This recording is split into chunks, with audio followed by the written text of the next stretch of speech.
ही मशाल उद्धव साहेबांची मशाल आहे आणि 2 तारखेला 100% विजय आमचाच आहे आणि मशाल पेटणार म्हणजे पेटणार। आणि हिंगोली शहरामधून ही जी रॅली काढली ही या लोकांचा या सत्ताधाऱ्यांच्या विरोधात आता असलेले वर्तमान दोन्ही नाटकी आमदार यांच्या विरोधामध्ये हा असलेला आहे सर्वसामान्यांचा कौल आहे। हे सर्वसामान्य लोक आपला राग व्यक्त करण्यासाठी आपला राग आणि आपल्या मनातली भास काढण्यासाठी या रॅलीमध्ये सहभागी झाले। कारण हे दोन्ही आमदार एका लहान लेकरासारखं एकमेकावर आरोप करत आहेत, कधी आज निवडणुकीपुरता आरोप करतात आणि मूळ मुद्द्यापासून जे की विकासाचे मुद्द्यावर यांनी बोलायला पाहिजे, कारण दोन्ही सत्तेतले आमदार आहेत। यांनी पाण्याबद्दल बोलायला पाहिजे, हिंगोली ग्रीन आणि क्लीनसाठी बोलायला पाहिजे, हिंगोलीची कळ्यातून स्वच्छसाठी बोलायला पाहिजे, हिंगोलीमध्ये स्वच्छता महिलांच्या स्वच्छतागृहासाठी बोलायला पाहिजे, हिंगोली शहरामध्ये मुस्लिम बांधवांच्या कब्रस्तानसाठी जागेसाठी बोलायला पाहिजे। परंतु हे दोन्ही आमदार तसं बोलताना विकासाच्या बाबतीत दिसत नाहीत। हे एकमेकावर खालच्या पातळीवर म्हणजे TV खोल्याच्यानंतर माझ्या माता भगिनींनी त्या बातम्या बघावं की नाही अशी परिस्थिती अशा खालच्या स्तरामध्ये हे दोन्ही आमदार बोलत आहेत। आणि हे एकदम म्हणजे खालची पातळी सोडलेली आहे। हे कळमनुरीचा आमदार जे आहे संतोष बांगर याला निवडूनच कसं दिलं मला काही समजत नाही, कारण की याच्यामध्ये एक तरी गुण दाखवा आमदारासारखा, एक तरी गुण दाखवा आहे का याच्यामध्ये एक तरी गुण। पहिली गोष्ट शिक्षणाचा विषय घेतला तर 7वी नापास। जर युवकांना आदर्श घ्यायचा तर मटक्याचा आदर्श घ्यायचा का, तरुणांनी आदर्श घ्यायचा गुटख्याचा आदर्श घ्यायचा का, तरुणांनी काय वाढू चोळीचा हे घ्यायचं का। आता तर नकली नोटासुद्धा यांनी आणल्या मार्केटला। म्हणजे देशद्रोहासारखी गुन्हेसुद्धा हे करायला लागलेले, यांचं दिवसेंदिवस वाढत चाललेलं आहे। जनतेने यांना जी सत्ता दिली त्या सत्तेचा हे दुरुपयोग करत आहेत।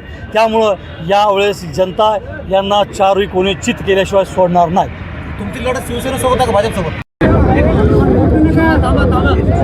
हिंगोली नगर परिषदेच्या निमित्तानं शिवसेना उद्धव बाळासाहेब ठाकरे पक्षाच्या वतीनं या ठिकाणी आमच्या विषयताई निवडणूक लढवत आहेत।